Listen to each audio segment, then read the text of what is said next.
Hello Bharatvarsha, শুভ সন্ধ্যা সকলকে। কেমন আছো পরিবার? নিশ্চয়ই ভালো আছো, আর সকলকে ভালো থাকতে হবে। কি চলছে দেশে? এটা আজ ধর্মের রাজনীতিতে, ভোটের রাজনীতিতে, মাতৃপরিচয়, পিতৃপরিচয়, এগুলো কি হচ্ছে? সাধারণ গরিব মানুষকে কাজ কামাই করে, দিনমজুর কামাই করে লাইনে দাঁড় করিয়ে দিচ্ছে।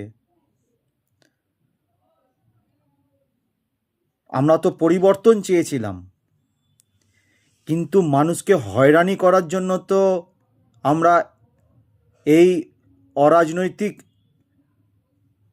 পার্টিটাকে নিয়ে আসিনি।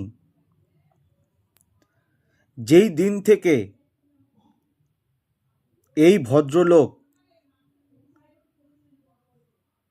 দেশের গদি সামলাচ্ছে, সেই দিন থেকে আজ পর্যন্ত প্রত্যেকটা মানুষকে হয়রানি করেছে।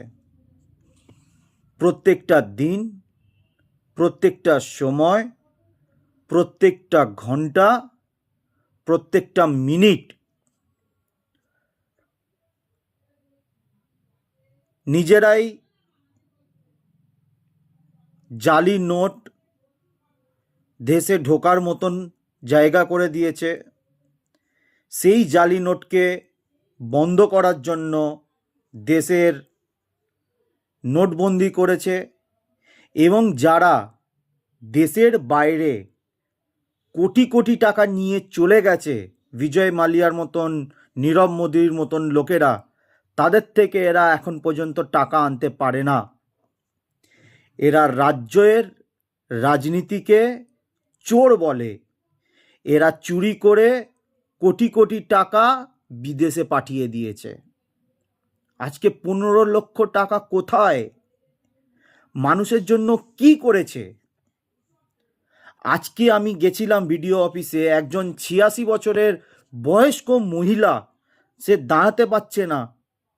তার হয়তো 4টে পুরুষ এই ভারতবর্ষের জমিতে হয়ে গেছে। তাকে আজকে পরিচয় দিতে এসেছে। আজকে আমরা এতই নির্লজ্জিত যে একজন বৃদ্ধাকে আমরা লাইনে দাঁড় করিয়ে দিয়েছি এই উন্নতি মানুষকে নিয়ে এসে। মানুষ, সময় আছে, ঠিক নির্বাচন করুন। জয় হিন্দ।